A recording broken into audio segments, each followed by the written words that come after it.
पहले हमने किया समास, उपसर्ग और प्रत्यय। आज हम करेंगे वाक्य।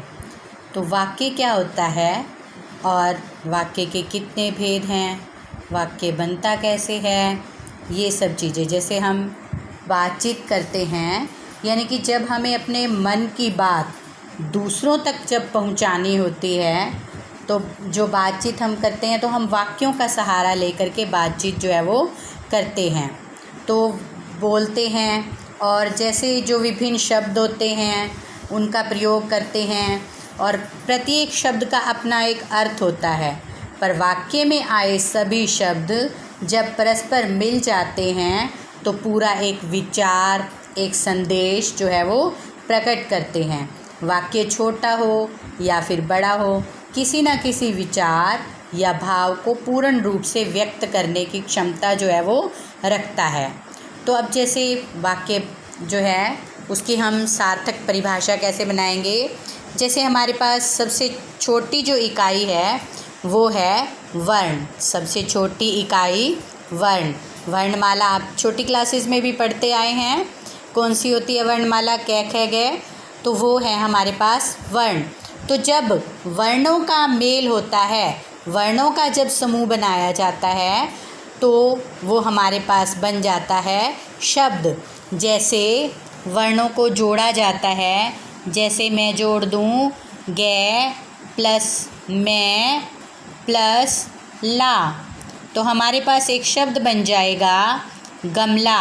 और जब हम इनको अलग अलग देखें तो ये ग जो है वो भी हमारे पास एक वर्ण है, मैं भी वर्ण है, ल और आ भी हमारे पास वर्ण है। तो जब हमने इसको जोड़ दिया तो हमारे पास एक शब्द बन गया गमला। तो यानी कि वर्णों का जो समूह है उनसे बनता है शब्द।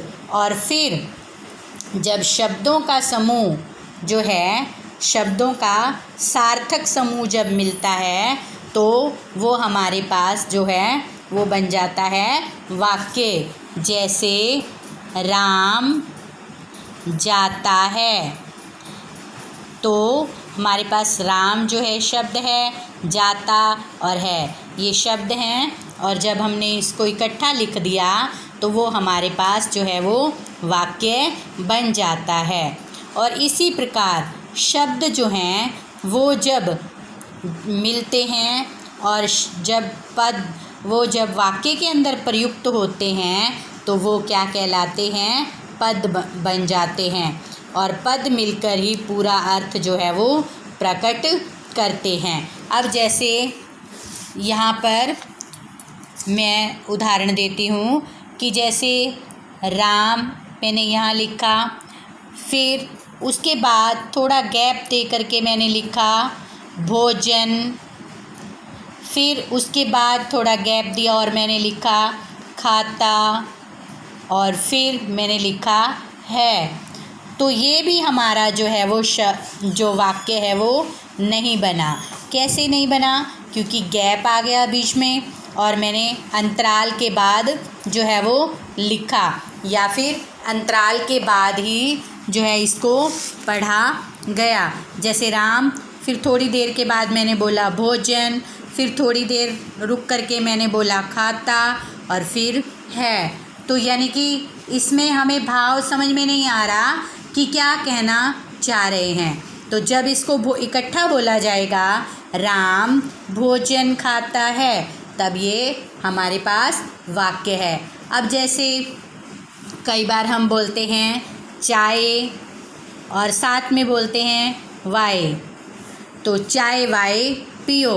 तो यहाँ पर चाय जो है वो तो सार्थक है, लेकिन वाय जो इसके साथ हमने जोड़ दिया वो निरर्थक है। लेकिन हमने यहाँ पर क्या है जो पढ़ा कि जो वाक्य बनाया जाता है उसके अंदर सार्थक समूह, शब्दों का सार्थक समूह जो होता है उसको लिया जाता है। तो इन सब आधारों पर हम इसकी परिभाषा बनाएंगे। तो इसकी परिभाषा क्या बनेगी वाक्य की?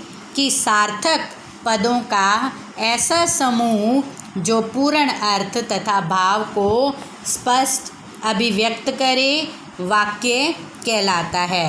सार्थक जिसका अर्थ होता है। सार्थक और निरर्थक दो प्रकार के शब्द होते हैं। जैसे सार्थक जिसका अर्थ होता है, निरर्थक जिसका कोई भी अर्थ नहीं होता।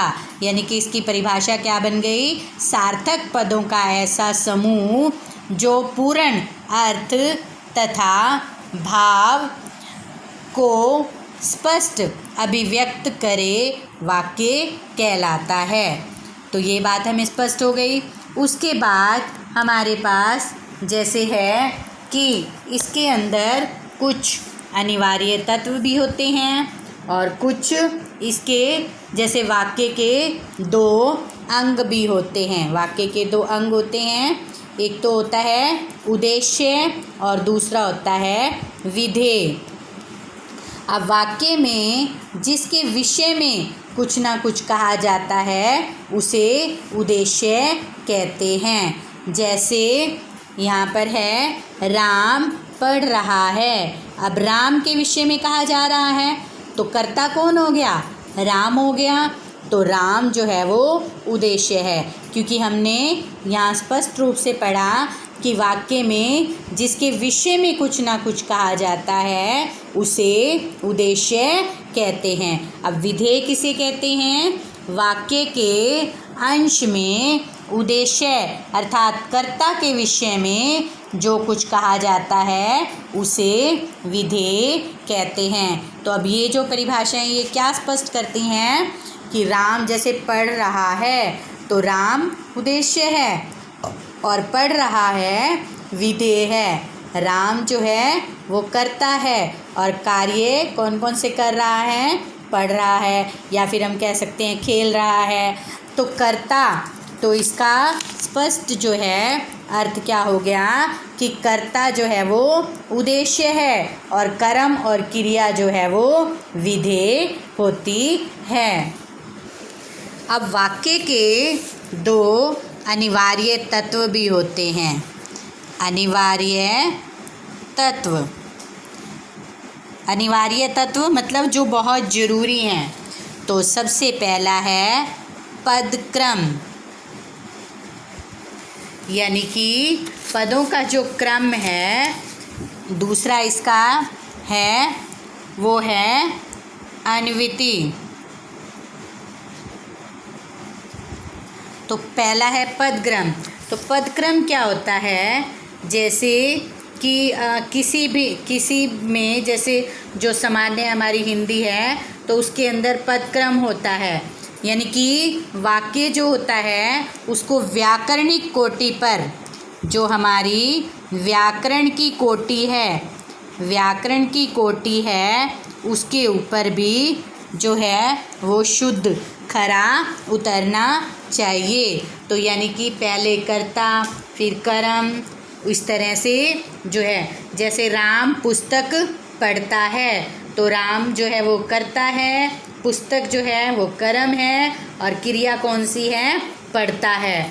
तो एक क्रम के अनुसार, एक पद क्रम के अनुसार जब होता है तभी वो वाक्य बनता है। अब जैसे यहाँ पर लिखा जाए पुस्तक राम है पढ़ता, तो जो हिंदी है उसके अंदर पदक्रम का बहुत ही महत्व है। जैसे पुस्तक राम है पढ़ता, तो ये हमारा अशुद्ध वाक्य हो गया क्योंकि इसके अंदर कोई भी क्रम नहीं है। और जब पदक्रम नहीं होता तो वाक्य का न तो उतना महत्व होता है, और जब क्रम को बदल दिया जाता है तो अर्थ में भी परिवर्तन आ जाता है। जैसे मुझे बस का एक टिकट मिला, तो मुझे एक बस का टिकट मिला। तो इन दोनों में जैसे मुझे बस का एक टिकट मिला, मुझे एक बस का टिकट मिला, तो दोनों में अंतर है। जैसे एक बस का टिकट मिला और मुझे बस का टिकट मिला, तो वो किसी भी बस का हो सकता है। और एक बस का यानी कि जो एक सामान्य बस है उसी का ही, जिसका यानी कि वो चाहता था उसी का ही उसको टिकट मिला। तो यानी कि जब पदक्रम को चेंज कर दिया जाए तो वाक्य के अर्थ में भी परिवर्तन हो जाता है। पदक्रम जो है वो महत्वपूर्ण होता है। और उसके बिना वाक्य का शुद्ध अर्थ कई बार हम जान भी नहीं पाते। उसके बाद आता है अन्विति। तो अन्विति के अंदर क्या होता है, वाक्य में जैसे संज्ञा, शब्द के लिंग, पुरुष आदि व्याकरणिक कोटियों के अनुसार जब अन्य शब्दों का स्वरूप निर्धारित होता है तब उसे अन्विति कहते हैं। जैसे क्या होता है कि जैसे संज्ञा या सर्वनाम के साथ विशेषण पद भी होते हैं, कारक का संबंधी भी होता है, और जैसे अन्विति के ये जो है वो मुख्य क्षेत्र हैं। जैसे हम लिखेंगे, अगर हम एकवचन में लिखें तो लड़का खाना खाता है, और अगर बहुवचन में वही बात है, लड़के खाना खाते हैं। तो व्याकरणिक कोटि पर दोनों का ही अपना अपना स्थान होता है।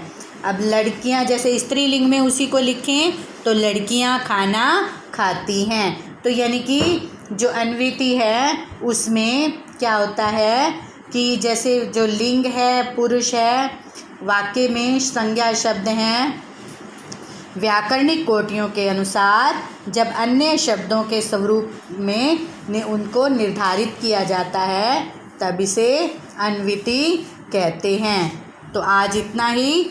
अब नेक्स्ट वीडियो में हम करेंगे वाक्य के भेद। तो आप इसको ध्यान से कीजिएगा। कोई भी चीज़ नया समझ में आए तो आपको पता ही है, आपकी मंगलवार को मीट होती है, जूम मीट। आप उसके अंदर भी पूछ सकते हैं और आप फ़ोन करके भी पूछ सकते हैं। कोई भी आपको कठिनाई आती है तो आप उसको अच्छे से पूछ सकते हैं। और वीडियो देख के नया समझ में आए तो आप फ़ोन कीजिए, या फिर जूम मीट के अंदर कोई भी आपको समस्या है तो आप पूछिए। धन्यवाद।